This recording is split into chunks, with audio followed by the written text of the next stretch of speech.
کړی دی الحمدلله. شاید چې زما د دې خبرو تاسو سره لومړی مخامختیا وي، خو زما ژوند الحمدلله ما د الله په مخ کې د خپل نبي علیه السلام د عقیدې د ختم نبوت دفاع دپاره وقف کړی دی. زما ورځ شپه الحمدلله د هغې دپاره د الله په فضل باندې دی. لهذا دغه خلک چې زما او ستاسو زموږ ستاسو میندو خویندو ته هغه وایي دا د صحرا د سپیو نه هم په اخوا باندې دي، او نن قادیانې موږ ته وایي موږ سره ګزاره وکړه.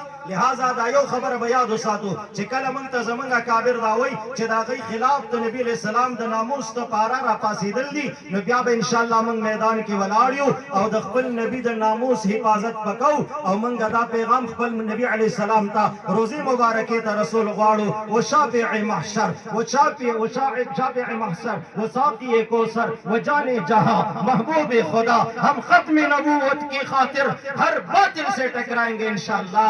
آخر دعوانا الحمدللہ رب العالمین.